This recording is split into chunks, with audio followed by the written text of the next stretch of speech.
Hello, friends. If you or someone in your family relies on Social Security, what I'm about to share could genuinely change things for you, because there's a new bill on the table right now that's specifically targeting low-income Americans with a benefits increase. And honestly, a lot of people are going to miss out simply because they didn't know they qualified. I'm John, and this is John Retires, where we break down exactly what's happening in Washington and what it means for your wallet. In plain, simple terms, no confusing jargon. Before we dive in, tell me, where are you watching from today? Drop it in the comments. I love seeing how many states and even countries are tuning in for this one. Now here's the part that really matters. There's a specific detail buried in this bill about who actually qualifies, and it's not what most people assume. So if you stop watching halfway through, you could end up missing the exact thing that determines whether you're on this list or not. Stick around, because I'm going to walk you through it step by step. And if you find this helpful, do me a favor, hit that like button, subscribe, and turn on notifications so you never miss an update like this again. So let's get right into it, because there's a lot to unpack here, and I don't want you missing a single detail, especially if you're someone living on a fixed income, or you've got a parent, a grandparent, or even a spouse who depends on that Social Security check hitting the bank every month. You already know how tight things have gotten. Groceries cost more, rent is up, medications are up, and for millions of people, that Social Security payment isn't extra money on the side, it's the whole ball game. It's what pays the electric bill. It's what keeps the lights on, literally and figuratively. So when lawmakers start talking about changing how benefits are calculated, especially for lower income folks, that's not some abstract policy conversation happening far away in Washington. That's your kitchen table. That's your bank account. That's your peace of mind. Now here's what's been circulating, and I want to walk you through it carefully because there's a lot of confusion online right now, and confusion is exactly how people miss out on money that could be theirs.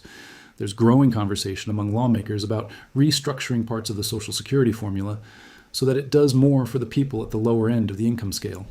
The basic idea behind proposals like this is pretty simple on the surface. Right now, the way benefits are calculated tends to favor people who had longer, higher-paying careers, which makes sense in some ways because you paid more into the system.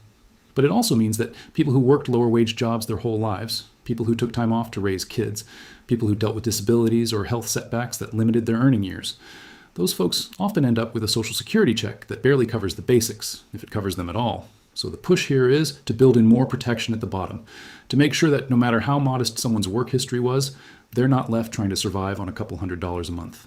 And look, I know some of you watching are thinking, John, hasn't this kind of thing been talked about before? And you're right, it has. This isn't the first time there's been a push to strengthen the safety net for lower income beneficiaries. But what's different this time, and what's got so many people talking, is the specific structure being floated. Instead of just a flat increase across the board, which sounds nice but often ends up spread so thin it barely makes a difference, some of these proposals are looking at targeted boosts, meaning the people who need it most could see a more meaningful jump in their monthly payment, while people who are already receiving higher benefit amounts might see little to no change at all. That's a big shift in thinking, and it's exactly why this is generating so much buzz right now. Let's talk about who this could actually affect, because I think this is where people get tripped up. When we say low income, we're not just talking about people below the poverty line in the way you might picture it. We're talking about a much bigger group than most people realize. Think about someone who worked in retail for 30 years. Think about a home health aide, a school cafeteria worker, someone who worked seasonal jobs on and off because that's what was available where they lived. Think about a single parent who had gaps in their work history because they were raising children with little to no support.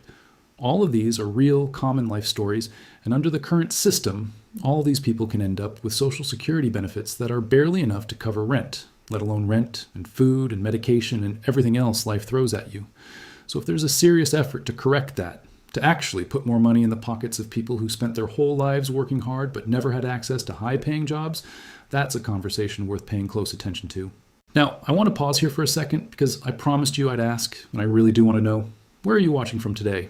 Drop your city or your state or even your country if you're tuning in from outside the US, because I'm always amazed at how far this channel reaches. And it genuinely means a lot to see the community we've built here on John Retires. Go ahead, type it in the comments. I read every single one, and it helps me understand who's actually watching, so I know what topics matter most to you going forward. Okay, back to the details, because here's where things get really important, and this is the part I really don't want you to skip over. Even if you think you already understand how Social Security works, one of the biggest misunderstandings out there is that everyone gets treated the same way when it comes to potential increases like this. That is simply not true, and it never has been. Social Security benefits are calculated based on your lifetime earnings, averaged over your highest earning years, and then run through a formula that determines your monthly benefit.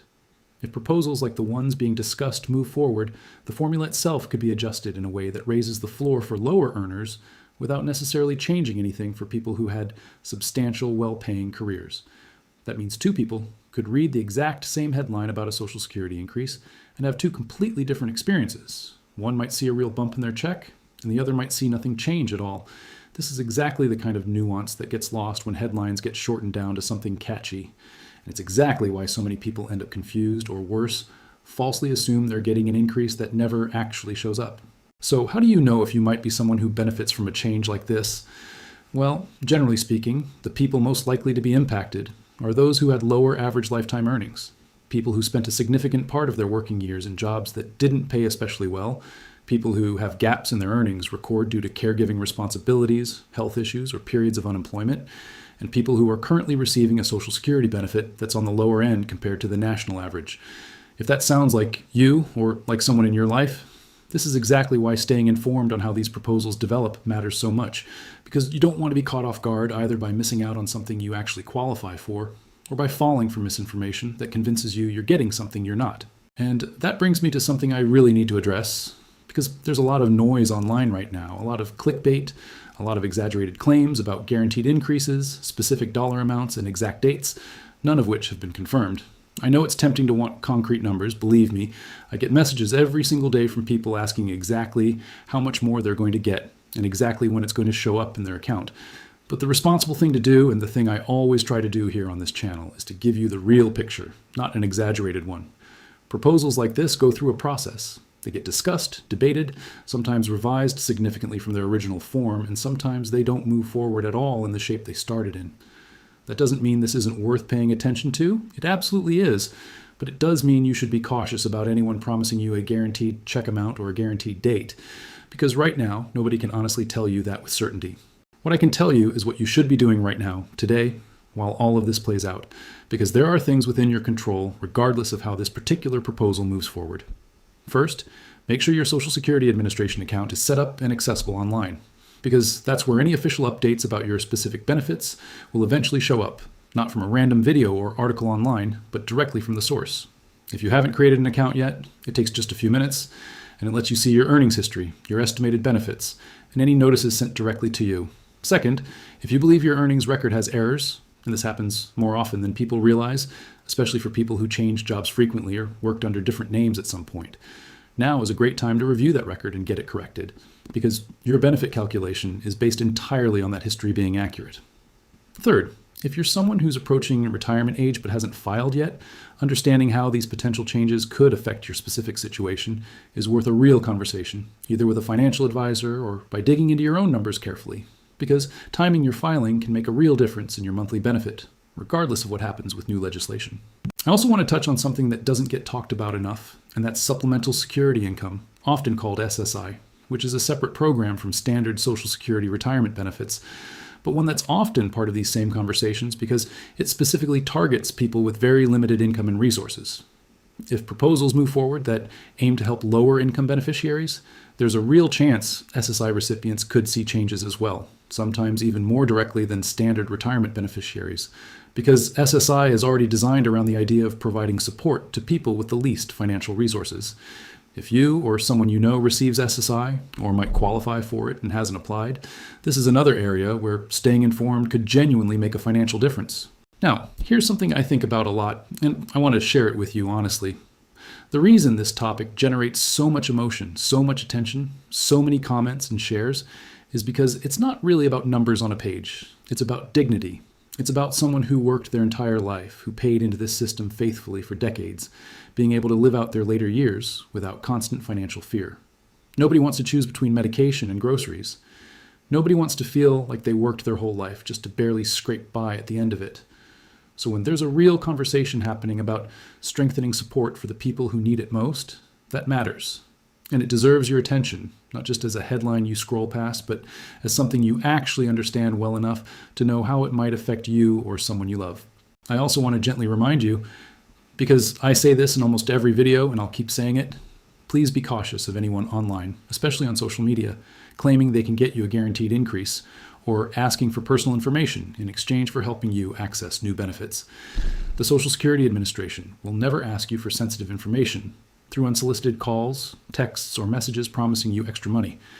Scammers absolutely love moments like this, when there's real policy discussion happening, because it gives them the perfect cover story to prey on people who are hopeful and looking for good news. So please protect yourself, protect your parents, protect anyone in your life who might not be as familiar with how these scams operate.